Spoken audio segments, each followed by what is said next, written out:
नमस्कार। हरिभूमि टीवी के इस कार्यक्रम में आपका स्वागत है। चुनाव नतीजे आने को केवल 24 घंटे बाकी हैं। सब दूध का दूध, पानी का पानी हो जाएगा। एक दिन पहले आए एग्जिट पोलों ने और जिज्ञासा बढ़ा दी है। अनेक एग्जिट पोल वही हैं जो ये बता रहे हैं कि हरियाणा में कांग्रेस को एक सीट आ रही है, लेकिन जो स्थानीय पत्रकार हैं वो इस पर भरोसा करने को तैयार नहीं।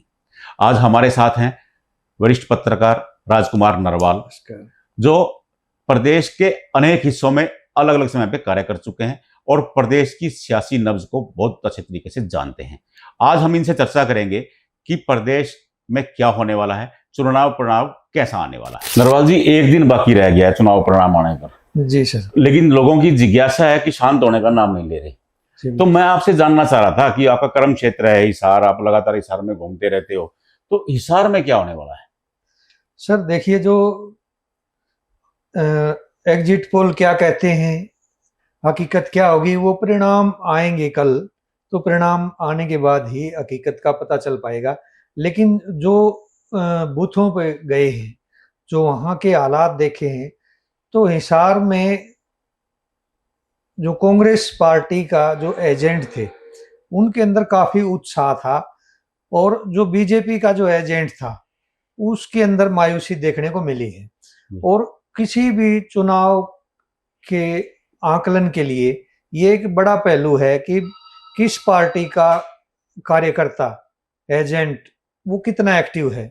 इस पे बड़ा डिपेंड रहता है चुनाव, क्योंकि वो दौड़ धूप करते हैं दिन भर और मतलब ज्यादा से ज्यादा मतदान अपनी पार्टी के लिए करवा लेते हैं। तो ऐसा ही हिसार में देखने को मिला कि कांग्रेस के जो एजेंट थे वो काफी एक्टिव थे और बीजेपी के एजेंटों में मायूसी थी।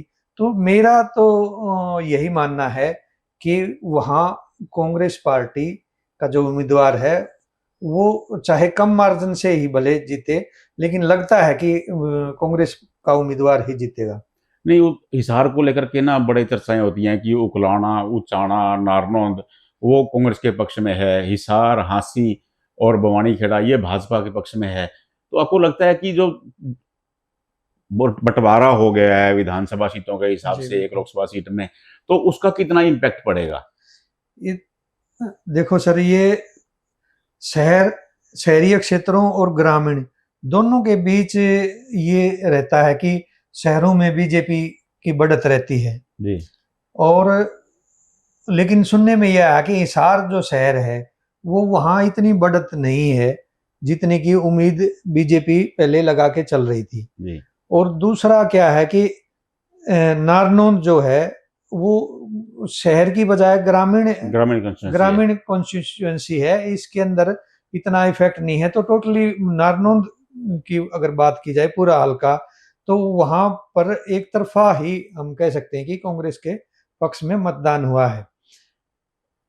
नौबत यहाँ तक थी कि जो बीजेपी प्रत्याशी हैं और उनकी धर्मपत्नी हैं, उनके जो कार्यक्रम थे जलपान के, और उनमें उनको बड़ी मशक्कत करनी पड़ी है कि ऐसे इलाके थे ये नारनौंद है जैसे, तो यहाँ बड़ी दिक्कत आई है क्योंकि किसानों के अंदर रोष था और जो दिल्ली के अंदर किसान आंदोलन प्रदर्शन का जो था वो उसका था ये। और सबसे बड़ी बात ये पहली बार ये देखने को मिली है सर कि जो इनेलो का जो वोटर था, जो गांव देहात का आदमी है, मतदाता है, तो वो ये कहते थे कि हम मर जाएंगे, हमारे हाथ कट जाएंगे, लेकिन हाथ की तरफ नहीं जाएंगे। लेकिन हालात ऐसे पैदा हुए कि उन्होंने इनेलो या जेजेपी से जो जुड़ा हुआ जो मतदाता था उन्होंने कांग्रेस को वोट किया है। नहीं, वो वोटर जो बजना, जिसको बजना वोट बोलते हैं, वायलेंट वोटर जिसको बोला जाता है, तो वो तो शिफ्ट हो गया है। वो लगातार चर्चाएं चल रही हैं कि जजपा और इनेलो का जो आधार घटा है वो कांग्रेस की तरफ शिफ्ट हो गया है। लेकिन कांग्रेस को उतना उसका कितना फायदा होगा, क्योंकि कांग्रेस के पास जो वोटर था, हम ये कह सकते हैं कि इनेलो का और जजपा का वोटर उसे मिला। लेकिन ये भी कड़वी सच्चाई है कि जो अर्बन वोटर था वो कांग्रेस का होता था, वो छिटक गया उसके हाथ से। ये बिल्कुल आपकी बात सही है, क्योंकि शहरों में जो शहरी वोटर था वो कांग्रेस की तरफ जाता था। लेकिन ये सच्चाई है कि बीजेपी का जो वोट बैंक है वो शहरों में बड़ा है, जी और पहले जो था वो बरकरार भी रहा है ये स्थिति, लेकिन वो हर जगह नहीं है। किसी शहर में है, किसी में नहीं भी है, और कहीं बराबर की स्थिति भी है। तो ये तो परिणाम आएंगे तभी पता चल पाएगा कि हकीकत क्या है। लेकिन जो दिख रहा है वो ये है कि जो कांग्रेस का जो एजेंट थे, कार्यकर्ता थे, उन उत्साह के साथ उन्होंने चुनाव लड़ा है। नहीं, हाँसी शहर की तस्वीर क्या कहती है? हाँसी के बारे में आप क्या बोलते हो? आप हाँसी लगातार काम करते रहे हो, हाँसी को अच्छी तरह जानते हो, हाँसी में क्या होने वाला है? सर, आंसी का की जो सूचनाएं आ रही हैं, वह जहां जहां से आंकड़े जुटाए गए हैं, जी उससे तो बीजेपी वहां से बढ़त करती बड़ा- हुई नजर आ रही है, क्योंकि काफी वोट बैंक है वहां, और बड़ा शहर है, और यहाँ पर बीजेपी बढ़त बनाए हुए है। और भवानीखेड़ा एक अलग पड़ता है, भिवानी जिले की सीट है बिल्कुल। भवानीखेड़ा, वो हिसार से जुड़ी हुई है। भवानीखेड़ा निर्णायक होता रहा है, कुलदीप बिश्नोई के फेवर में झुकता रहा है बार बार। तो इस बार कुलदीप बिश्नोई, क्योंकि वो खुद दावेदार नहीं थे, वो रणजीत चौटाला के समर्थन में थे, भवानीखेड़ा क्या कर सकता है? बवानीखेड़ा में भी यही स्थिति है कि ग्रामीण जो क्षेत्रों में है, वो वहाँ कांग्रेस बढ़त बनाए हुए है, जी और इसमें कुछ फैक्टर ये भी काम करता है कि जो गांव गैर जाट गांव है, वहाँ बीजेपी अब है। अप है, और जो शहरी है, वो शहरी बीजेपी के साथ, शहरी मतदाता बीजेपी के साथ ही खड़ा है। नहीं, हम ये सोच के चल रहे थे कि ये इलेक्शन रूरल और अर्बन दो हिस्सों में बटा हुआ है, लेकिन आप ये बता रहे हो कि जो जाट बड़े गांव हैं, जो जाट बहुल गांव हैं, जी। वो वाले कांग्रेस की तरफ हैं, बाकी भाजपा की तरफ हैं। तो इसमें भी डिवाइडेशन है कि कास्ट वाइज के बटे हुआ इलेक्शन है कि जो नॉन जाट गांव है वो सपोर्ट कर रहे हैं भाजपा को, और जो जाट गांव है वो सपोर्ट कर रहे हैं कांग्रेस को। सर, ये टोटली ये नहीं कहा जा सकता कि भी कास्टिज्म का फैक्टर चला है, जी क्योंकि फैक्टर ने काम जरूर किया है, लेकिन कुछ मतदाता ऐसे हैं जो जातिगत आधार पर जिन्होंने वोट डाला है, जी लेकिन मतदाता जागरूक हो चुका है, और जाति आधार पर ये राजनीतिक पार्टियां बांटने का काम करती है, प्रयास जरूर करती हैं, लेकिन जब मौका आता है तो छत्तीस बिरादरी एक साथ खड़ी होती है। जब भी कोई सुख दुख होता है गांव देहात में, तो एक साथ ही छत्तीस बिरादरी के लोग साथ होते हैं, और कहीं ना कहीं मतलब एक साथ, चाहे चुनाव की बात हो सकता है कि कुछ लोगों इस विचारधारा के हों, लेकिन इतना ज्यादा इफेक्ट जो है ये फैक्टर काम गांव में नहीं कर पाएगा। नहीं, जो आप मेरे को इशारे में बता रहे हो कि जयप्रकाश को एज हो सकता है, लेकिन जो ओपिनियन पोल आए हैं उसमें एक सीट दिखाई जा रही है कि हरियाणा में कांग्रेस को एक सीट मिलेगी। तो क्या मैं मान लूं कि एक सीट वो हिसार की होगी? नहीं सर, रोहतक की भी, अच्छा हाँ, रोहतक में दीपेंद्र हुड्डा मेरे हिसाब से अच्छे मार्जिन से जीत रहे हैं। जी। तो और आपको कौन सी सीट लगती है कि जिसमें जीत सकते हैं? कई सीटें हैं जिन पे जैसे द्वंद्व की स्थिति है, कंपटीशन की सीटें ज्यादा है। कलियर जो सीटें हैं, जैसे सिरसा की सीट है, कुमारी शैलजा हैं, बहुत मजबूत हैं वहाँ कांग्रेस की, तो शैलजा जीत रही हैं। दीपेंद्र सिंह हुड्डा जीत रहे हैं, जयप्रकाश जीत रहे हैं हिसार से।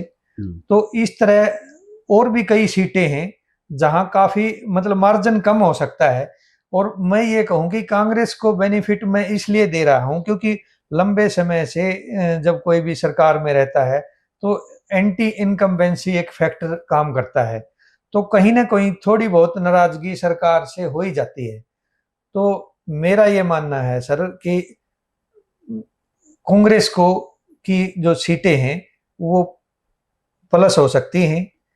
जो नहीं, प्लस तो पिछली बार तो जीरो ही थी, अब हाँ प्लस जी, क्या होना है उसमें? हाँ बिल्कुल, ये भी सही। लेकिन जो प्लस का मतलब ये है कि जो आंकड़े दिखाए जा रहे हैं, जो एग्जिट पोल में दिखा रहे हैं, वो एग्जिट पोल ग्राउंड की जो रिपोर्ट है वो अलग होती हैं, और एग्जिट पोल कई बार मतलब एग्जिट पोल गलत साबित हो जाते गलत हैं। साबित हुए हैं। नहीं नहीं, अब जैसी चर्चाएं हैं कि अंबाला, करनाल, गुड़गांवा, 3 सीट ये लगभग कांग्रेस बीजेपी के पास हैं, 3 सीट बीजेपी के पास रह सकती हैं, या फिर बीजेपी एज में है। तो अब आप 3 सीट बता रहे हो कि रोहतक, हिसार और सरसा, इसमें हाँ। कांग्रेस एज पे है, तो बाकी 4 सीटें बच जाती हैं। फरीदाबाद है, उसमें भिवानी उसमें आ जाता है, उसमें कुरुक्षेत्र आ जाता है। तो आपको क्या लगता है कि कितने कितने पे अटक सकता है मामला दोनों का?